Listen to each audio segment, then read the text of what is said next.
Hi, welcome along to the Aspiring Psychologist podcast. I am Dr. Marianne Trent and I'm a qualified clinical psychologist. So I love introducing you guys to different areas where you potentially could work or gain experience along your route to wherever your ultimate career goal might be. And today's guest is going to talk with us about something you might not have heard of, as it wasn't something I'd heard of before. We're going to be talking about training in psychoanalysis. And so I hope you find it a really useful episode. If you'd like to discuss any of the content in the podcast, do come along to the Aspiring Psychologist Community free group on Facebook. Hope you find this useful, and I'll look forward to catching up with you on the other side. Hi, welcome to the podcast, Eloise Skinner. Hi, Eloise. Hi, thank you so much for having me. Oh, you're more than welcome. Thank you for coming on. So we've been thinking a little bit, have a little chat before about many things, really, about you having changed careers and about what you're doing currently. So we should introduce the fact that you're here currently because we're kind of looking at alternative, methods for working in kind of mental healthy therapy roles, and that's what you're doing now, isn't it? Do you want to tell us a little bit about what you're doing? Yeah, absolutely. So, as you said, I had a bit of a career change over the last few years. I started in corporate law, so I trained as a lawyer. I went to law school, so I studied law at uni and then qualified as a solicitor in the UK or in England and Wales. And then I practiced law for about 5 years. And during the pandemic, I had a bit of a moment where I was like, this is the time to make a change because, everything else was so uncertain. And it seemed like if there's any time to really uproot your life, it might be in the middle of everything that was already happening. So then I decided to take a break, actually. I sort of called it a break to myself so that I would have some ability to maybe come back if I wanted to. And yeah, in that break, I started a business, which is really around helping people find a sense of purpose and meaning. Also working with like schools and young people around those topics. And yes, I was also doing my training to become a psychotherapist at the same time. So that was the training sort of helped me repivot my career from one to the other. It was like a nice bridge between going from one thing and then sort of helping me see that there was a different direction in the future. Brilliant, thank you. So yeah, that is some pivot, isn't it, from lawyer to psychotherapist. How does the training for your psychotherapy work? So my training is part-time, which means that it's kind of, in terms of time commitment, it's one or two sort of like big chunks of time per quarter, let's say. So like it will be 3 or 4 days every few months. And then those were during the pandemic online. So a lot of it was just on Zoom to begin with. And then it started becoming in-person meetings. So we're back in person now, which is really nice, actually. And you can imagine like a psychotherapy training, as I'm sure yours was as well, like really important to be with the rest of your group and sort of get to know them. So yeah, we were back in person, and yeah, it's like these sort of long weekends / like 4 or 5 day meetings and exams at the end of every module. And the way our training is structured in existential analysis is what they call the basic training, which is sort of an introduction to the topic and like sort of the basic framework of the field. And you get assessed on that. And then you move into the clinical side, which is sort of how to apply it to different clinical situations. And that's where I am at the moment, right towards the end. So I have, as we speak, I have 2 more modules and then I will be done. But I did the basic training, I think finished about last year. So now I'm in clinical. Brilliant. So you're on the countdown now. Yes, almost there. The end is sort of in sight, not quite yet, but almost.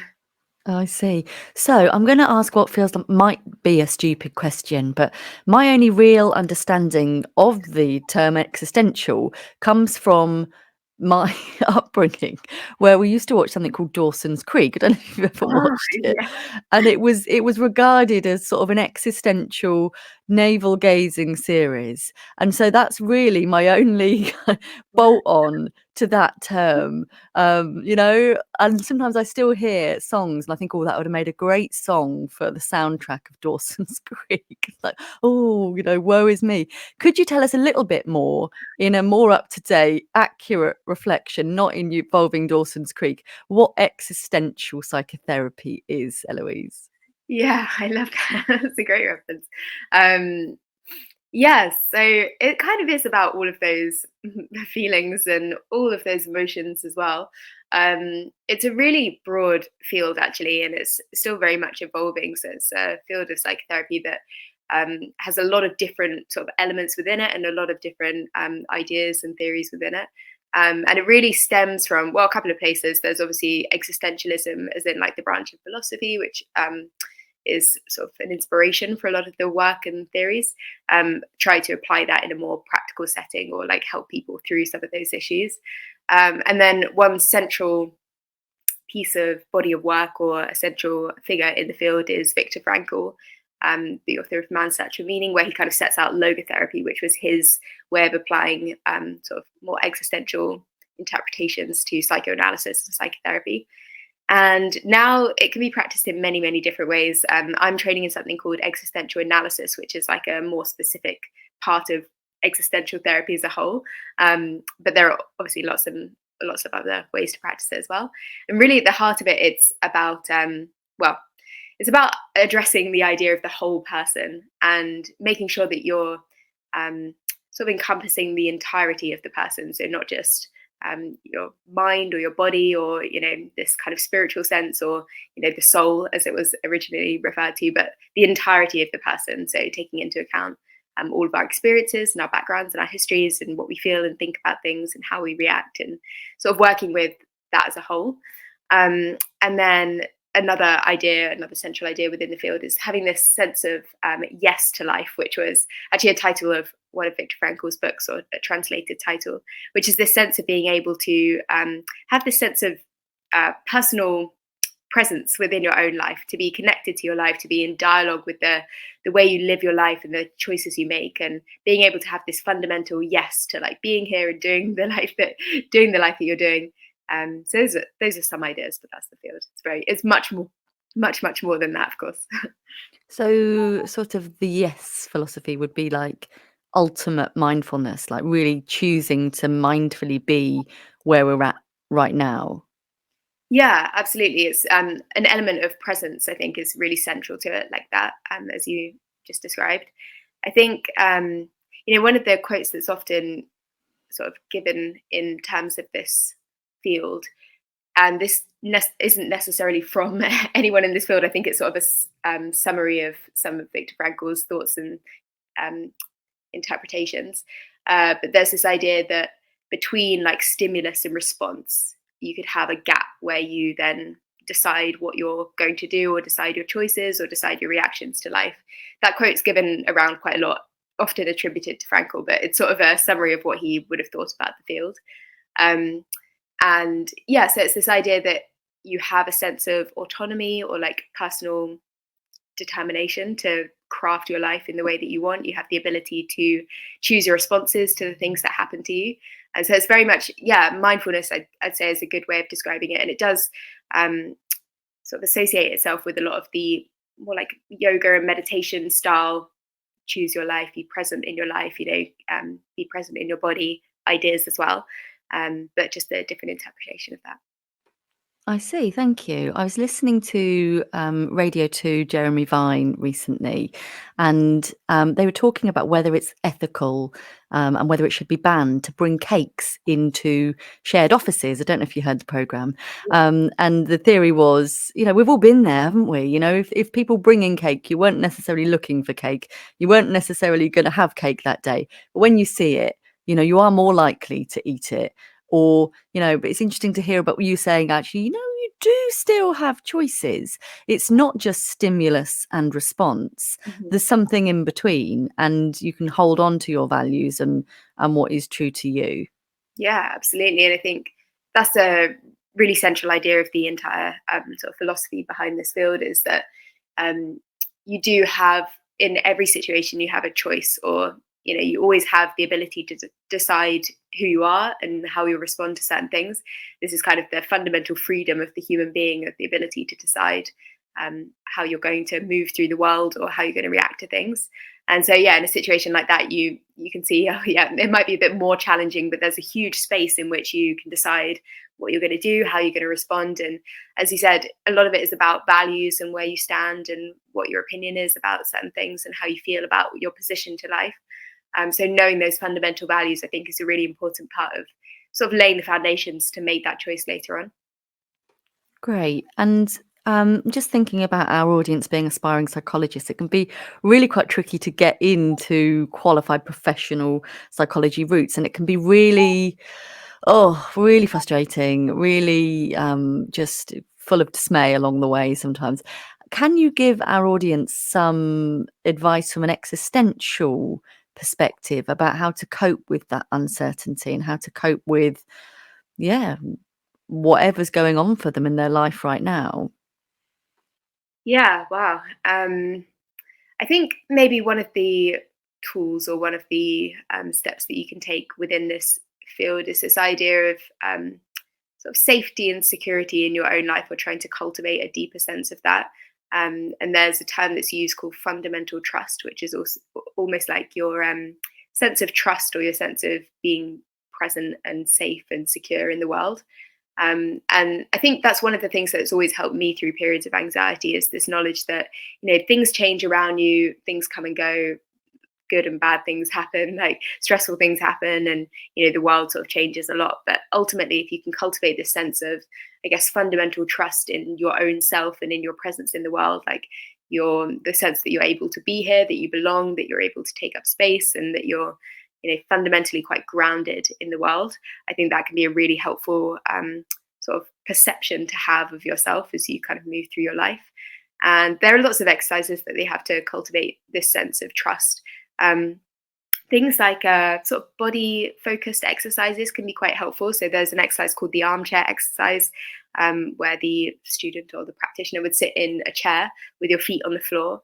And then you would sort of go through these steps of just bringing your awareness to the space, bringing your awareness to your body, bringing your awareness to the sense of being like grounded and present. And then you can even use phrases like, I am secure, I'm grounded, sort of almost like a mantra type phrase that you can just sort of like run through, focus on your breath, in the sense of being like fully present and within your body and within your life. So there are a few variations on that exercise, but I guess the intention of it is to really feel secure and to cultivate like a greater sense of security in your life. I think things like that, as well as like other body focused practices, can be a real like bridge into that sense of being really secure and trusting in the world. Yeah, and so there's definitely some sort of affirmation work in there as well, which is something I've been finding quite useful lately, actually. And I love that idea of giving yourself permission to take up space, take up room. I think often as women, specifically, I speak as a woman. That's something that we're not necessarily, and even when we're growing up, we're told, like, don't want to hear what you've got to say as a child. Often it's the adults that get to speak first, and we get used to being small and not having opinions, and that can be tricky. It can be tricky in boardrooms, it can be tricky in conference rooms, it can be tricky in lecture theatres. Who am I to speak? What have I got anything worth saying? So I like that idea of empowerment. Yes, you have. Absolutely. And I guess coming back to that sense of being within your own life and having this yes to life, or this position to life where you're committed to, doing the things that you want to do and making your choices and finding your freedom to craft and design your own life and respond to the things that happen to you. These are all ideas that kind of feed through into like all of those situations that you were talking about. It sort of starts with this really personal work where you might just be sitting in a chair being like focusing on your breath and your body, and it doesn't seem like a huge step to take. But over time, that becomes sort of your position, your attitude, and the way you interpret the world. And then you sort of feed that out into every single situation, so that when you are in like a lecture hall, or when you are, advocating for yourself in certain situations, those positions, those fundamental attitudes sort of feed back into your life. And it can be quite imperceptible. I think sometimes psychotherapy can be a bit frustrating if you are, someone who's undertaking psychotherapy, because it's not always an immediate transformation, and you can't see, like, as if you were going to the gym and like in 2 weeks you can do an extra press up or whatever. But with psychotherapy or these more like sort of personal focused practices, it's hard to see immediate sort of overnight transformations, and that can be a little frustrating. But yeah, I would say as someone who's been practicing this stuff for a while, as a student of existential psychotherapy before I trained in it, it definitely does. You sort of see it feed through into the rest of your life in a really satisfying and fulfilling way. Great. I was just thinking about some of the clients that we might work with and some of the issues that we see, and some of the diagnoses that we might see. With something like PTSD, so post-traumatic stress disorder, that has happened as a result of something really awful happening to somebody, that's not their choice. But how do we work with them, or kind of get them on board, or formulate with them to help them think about their position and their choices? Yeah, and I think it's a really interesting example, because there are a lot of times in life where our freedom, if we think, oh, you have freedom of choice, you can wake up tomorrow and go for a run, or you can travel the world, or whatever. Everyone's freedom is restricted, and most people's freedom is restricted in some very, very practical ways. So you don't have the physical ability, or you don't have the money, or whatever. You don't have the circumstances that would allow for all of the choices that could be possible. So I guess when you're talking about a narrowed field of freedom, where you do have choices still, but they're drastically restricted in different ways, or maybe you can't perceive all the choices, or it feels like there isn't much choice available. I think Viktor Frankl's work would really encourage sort of just focusing in on the places that you do have freedom still. So obviously, a lot of his experience was formulated in the context of the concentration camps in Nazi Germany, and people didn't really have any freedom or autonomy in those situations. But what he was observing was people were able to carve out little pieces of choice, or the freedom to choose fundamentally your own responses to the things that happen to you is sort of the freedom of a human being. The freedom to decide not the practical things that happen to you or the things that come your way, but the ability to respond to them in a certain way, like your attitude towards a situation, how you're going to deal with it. That freedom still exists in any situation. And I guess that is something to hold on to if you're someone who feels like they've been stripped away of a lot of practical choices. And I mean, existential therapy is just one tool to be used alongside other things, of course. So when you're talking about more complex clinical situations, definitely other therapies are helpful as well. But that perception of, okay, when we strip it right down, what do you have if you don't have any other choices in the situation? You still have the ability to decide how you're going to respond to the things that happen. Yeah, okay. So we can respond right now, even if we couldn't respond how we chose or how we would want to have done at the time. Right. Yeah. And there's a sense of sort of taking ownership of your choices in the moment. There's a lot of sort of biography type work where you're looking back at your past and seeing the things that have sort of formed you into who you are today. And as you said, even if you felt like there wasn't any choice in the past, you did make choices that have sort of brought you to where you are. So you can take ownership of that as a part of your freedom as well. And then, as you said, making choices at the moment. Great, thank you. So who would be the ideal client for you and people in your cohort? And yeah, what problems and symptoms and kind of difficulties might they be experiencing in their life? How would they know that actually, the thing they needed was existential psychotherapy? Yeah, it's a good question, especially because it's not that well known. So I think it takes a while for people to sort of come to the field or to find it, to stumble across it. I think obviously people, maybe this was my situation, who are just really searching for some kind of depth and feeling like a little bit lost in their own lives. There's this phrase that Viktor Frankl uses called the existential vacuum, which is when people sort of get trapped in this place where they can't see a sense of meaning and purpose, which is really my experience of like sort of being, everything is okay, but it doesn't have any depth to it. So you're sort of just floating around thinking like, what's the point in anything? And that was where I was when I sort of sought out this type of work. And this has been really, really helpful for me. So people maybe in that situation where they can't really see a greater sense of meaning or purpose. You can also use it in moments of more like crisis type situations, a drastic loss of meaning or a transitional event, say like grief or career change might be one as well, or physical changes to the body like illness or other restrictions on your freedom, things like that, where you're sort of trying to take back the presence in your life and reclaim it for yourself. But really, I think logotherapy especially, the idea is that you don't have to be someone with a situation. You don't have to come with like, oh, I've been divorced, or I'm going through this thing, or you don't have to come with something that you're working through. You can just come and explore your life, because I guess the sense is like every single person on the planet has a sense of being present in their lives and making choices, and so you can always explore this work even if your life is like going really great. But yeah, it can be used in situations of more trauma as well, in clinical settings as well. Great, thank you. A little bit of context is always useful. And in terms of if people wanted to explore training, and how widespread is it, and how do people access it? Is it self-funded? Could you tell us a little bit about the practical elements to it, please? Absolutely. So for logotherapy, there are a few trainings around. There's the Viktor Frankl Center in Ireland, I think is one of the main ones. And they do courses that are like self-study, and also like a bigger diploma course as well. That I think is all part-time, so I don't think any of it is like full-time on campus. And then from a more like academic background, I think there are a few universities that do sort of existential analysis, like degree type courses, where you would actually go and study at a university level. Obviously, then I think you would need to convert it into a practicing qualifying course if you wanted to practice, but that could be like a nice way to learn about the topics.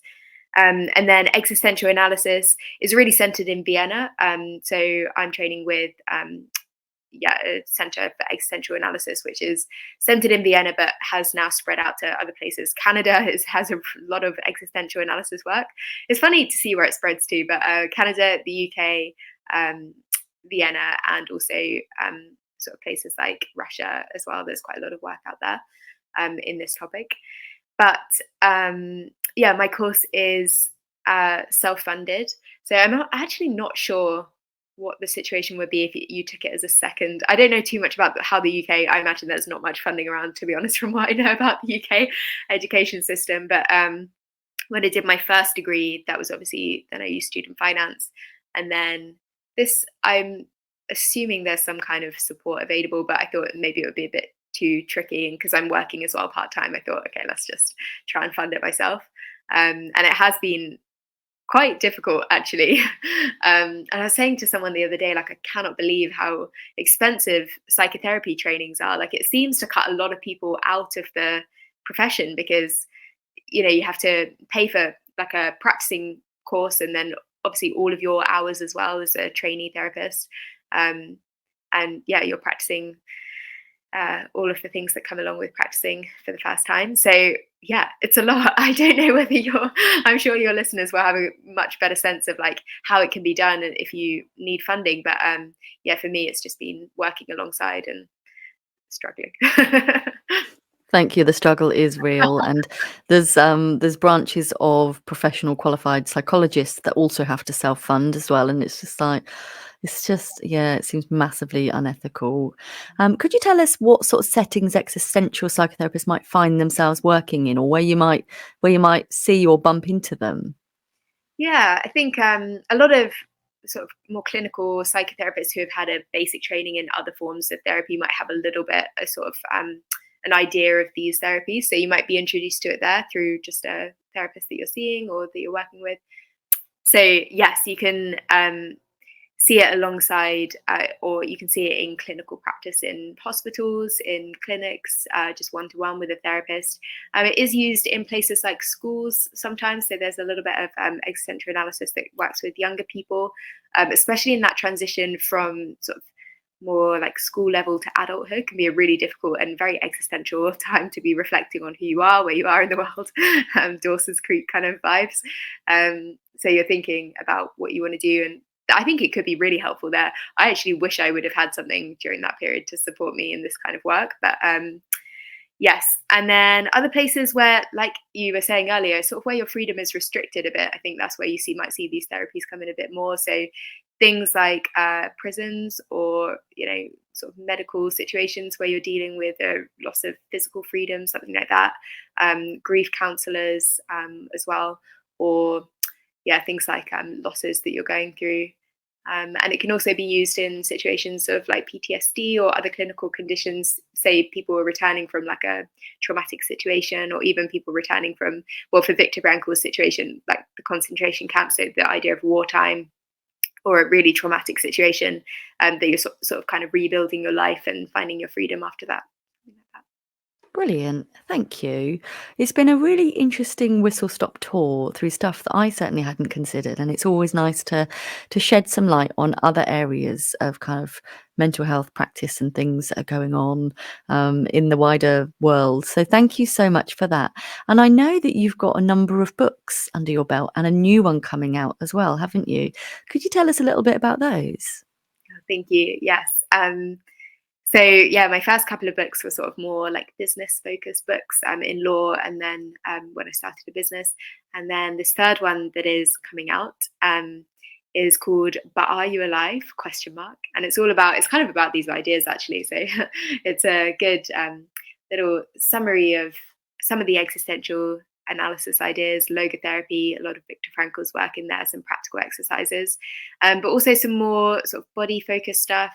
So some yoga and meditation, mindfulness, as you were saying earlier, and trying to bring that together with some more spiritual things as well. So as part of my sort of journey to meaning and purpose, I did spend a year training with a monastic community. So it's a lot of those practices and trying to sort of bring together the existential therapy side and also the monastic side, and sort of practices to help you live deeper in everyday life. That's the idea. Amazing. Fly on the wall in the monastic community would be interesting, I'm sure. Yeah. Yeah, hopefully. Brilliant. Where can people learn more about you or get hold of your books if they want to? Yeah, most things are on my website. So if you put my name into Google, it's just eloiseskinner.com. You should find my website. Social media as well. On Instagram, I'm at Eloise Alexia. And that's kind of mostly where I'm at. Great. We'll obviously have your details in the show notes as well. Thank you so much for your time and helping us learn a little bit more about this really interesting area, Eloise. Oh, thank you so much for having me, and I really enjoyed talking to you. Thank you. So there we go. My existential knowledge of Dawson's Creek. Who knew that would come in useful one day? Thank you so much to our guest, Eloise. It was a pleasure to speak with her, and very much looking forward to reading her new book, which sounds fascinating when that's available. And what I will do is, when the book is released, I will redistribute this podcast episode as well, so that we can drum up some more support for her and her work. She sounds like a very busy person who's very good at achieving things. So hope you found that useful. If you want any additional support or guidance to help you in your career as an aspiring psychologist, do consider coming along and joining us in the Aspiring Psychologist membership. If you've got any ideas for future podcast episodes, do just get in contact with me. Come and connect and follow with me on socials, where I am Dr. Marianne Trent everywhere. If you're watching on YouTube, please do take a moment to like the video and comment, and of course, subscribe to the channel. I will look forward to catching up with you very soon. Our next episode of the podcast is available from 6 a.m. on Mondays. Thank you for being part of my world, and I will see you very soon. Take care.